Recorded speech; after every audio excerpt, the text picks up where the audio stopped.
Hey guys, welcome back. Scott here with a new beer video for you. Today is going to be a kind of a hybrid between a what is style video. If you've looked on my playlists, I have a bunch of videos that go in about different styles, and I usually piggyback it with my typical beer dissection. So today is going to be a little bit about Trappist beers and Orval, which I have today, and that's going to be the beer dissection. I do have a very long video about Trappist breweries on my site. I think it's either under General Beer Talks and or under What Is Style. But just to refresh your memory about Trappist beers, because Orval is one of the Trappist breweries. The other ones are Rochefort, Westmalle, Westvleteren, La Trappe. Till recently, Orval closed down. They didn't close down. They're no longer a Trappist brewery. But remember, to be a Trappist brewery, a few things they have to abide by over in Belgium and the Netherlands and Italy and Spain. The brewery has to be on the site of the actual abbey or church site.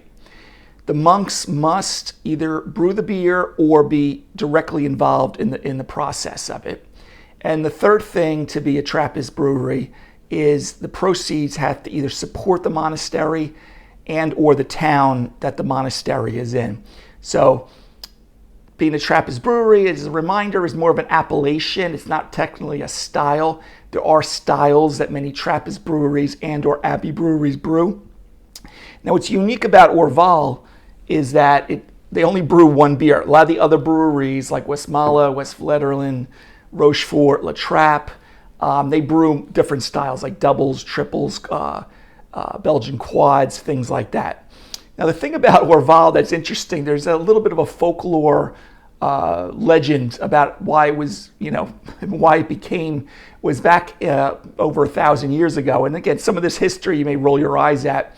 But where the legend goes is that there was a Princess Matilda from Tuscany who was in the area in Belgium, and she dropped her ring into a river. And she was so upset because it was a wedding ring, whatever it was going to be. And she says, God, if my ring would come back, I will promise to build a monastery here. And lo and behold, this trout, she comes up out of the water holding the ring in its mouth. And then, of course, she grabs the ring. So why that's kind of a legend, but it's part of their advertising, their marketing. If you look very closely at the label, there is a trout with a ring in its mouth. So that's where the label comes from, if you guys were interested in that. Okay, some of you are beer geeks, some of you maybe not really care about it so much. So that's where it came from. And obviously they built the monastery, and then through the years of the French Revolution, it burnt down, and World War I and II. So it's been rebuilt a few times, and I think 1931 is the present day brewery that's there. So again, a little bit about Trappist breweries as a review. I do have that longer video about it. So Orval is one of their beers. Now the thing about Orval, it's a very highly carbonated beer. It has about 5 CO2 units, volumes of CO2, which to give you some perspective, a lot of beers are about 2.5. So it's gonna be very highly carbonated. It's brewed traditionally with Saccharomyces yeast cerevisiae, primarily, but the interesting thing is when it's bottle conditioned, okay, meaning that when they put it in the bottles, they don't, carbonate it through a kegging system, okay, and then put it, or a bright tank.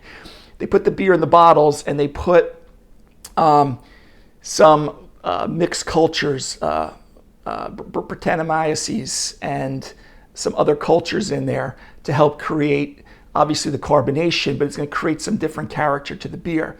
Because the beer is dry hopped, it uses pale malt, a little bit of black malt, caramel, and some regular sugar, Belgian sugar. Remember, yeast will eat out all that sugar to just create a higher alcohol strength.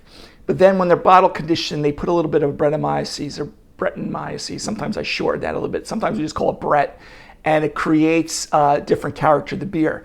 So when the beer's bottled, the first 3 months, it just sits in storage. It's a very kind of young beer. It's going to be, have herbal, floral components, maybe a light toffee, caramel character to it, herbal. But then with the Brettanomyces starts chewing away slowly at the sugars in the bottle conditioning 6-9 months later, it starts developing a different character. Some people describe it as like, it's not going to sound very nice, but wool blanket, horse blanket, barnyard, leather. I perceive it a little bit like cherry pie. I think one of the other master cicerones, and I say other, I'm not a master cicerone, but one of the master cicerones that I follow says he gets like a toothpaste, mint toothpaste.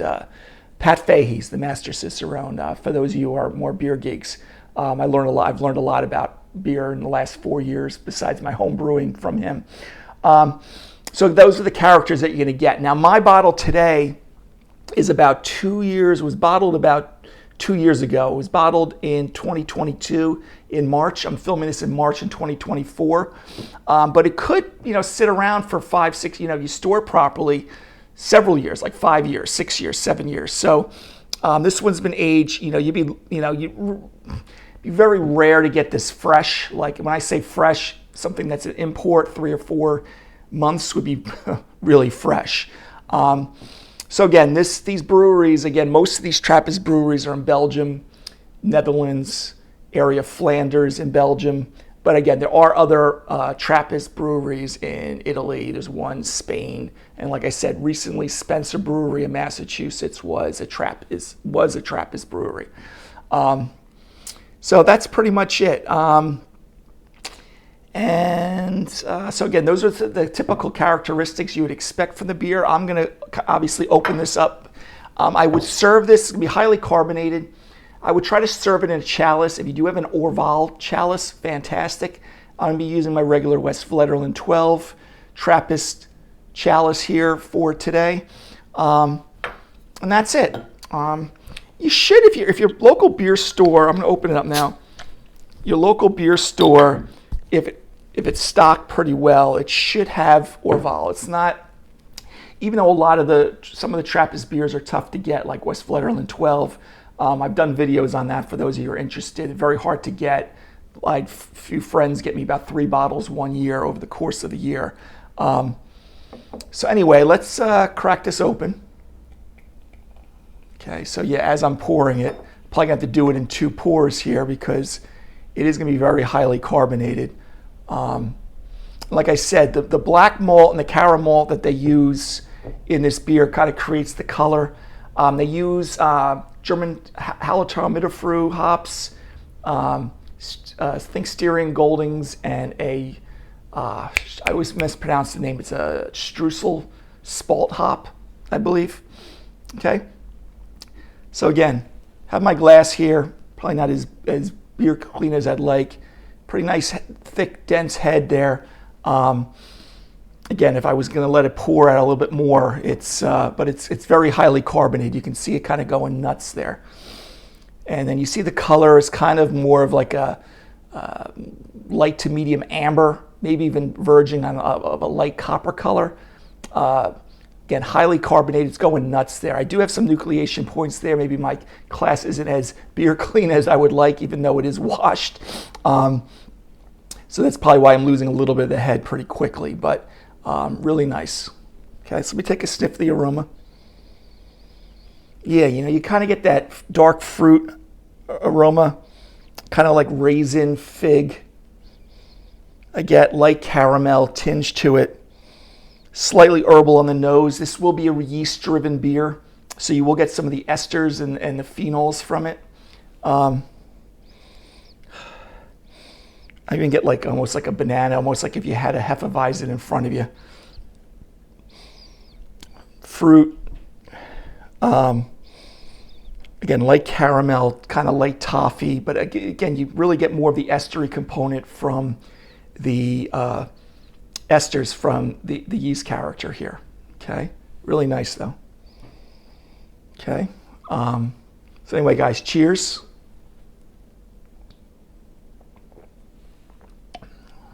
Wow.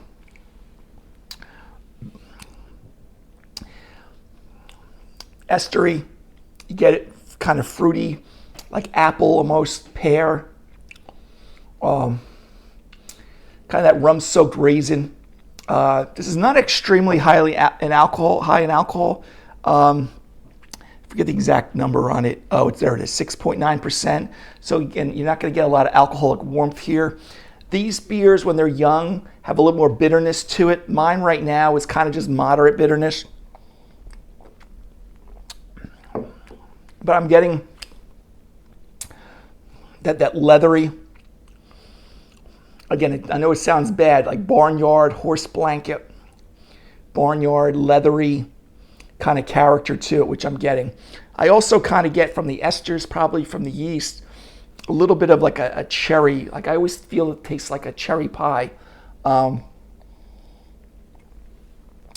it complements like that apple pear ester component from the yeast. On the aftertaste, as I'm sitting here and this beer's warming up, and definitely with that, you'd want this beer probably served a little closer to your low 50s. Let it warm up in the glass. Definitely do not serve this beer like ice cold. I mean, obviously, you do what you want, personal preference, but to really try to get some of the character out of this beer. But it has that farm, wild yeast character from the Brett, most likely. And then again, it does have normal Saccharomyces cerevisiae fermentation going on before it's being bottle conditioned. So the Brett in this bottle's probably had about 2 years to work. Carbonation is very high. Again, don't be deceived. My glass wasn't as beer clean as I'd like, so it lost the head a little bit. So that's my fault, not on the beer. But it drinks pretty dry, like lower bodied, even though it's still around 6.6% alcohol, because of the probably the Belgian candy sugar that they use. It ferments that out and gives the perception of the beer being a little bit drier, but really good. I mean, this is really a treat that I don't get very often. My local beer shop does have them regularly, but I don't buy them all the time. They're a little more expensive per bottle because they're coming from Belgium. But really nice. And if you like Belgian beers, definitely try Orval here. But again, you get that little slight caramel toffee. It's not going to be drinking like a Scottish ale or anything like that. It's robust in the toffee or caramel, but it does have enough malt backbone there. But it does drink pretty dry. But you do get that little bit of that, cherry, maybe even pineapple on the palate, from the ester quality. But some people may interpret it as kind of apple, pear like from the esters. And phenolically, it's from the Brett. That kind of gives you that horse blanket, barnyard kind of character to it. Kind of a wild kind of beer from there. Anyway, guys, beer dissection part of this today is what is in beer dissection is the famous Orval Trappist brewery in Belgium. So a little review today from the what is style about what Orval and Trappist beers are. Maybe more information that some of you guys like.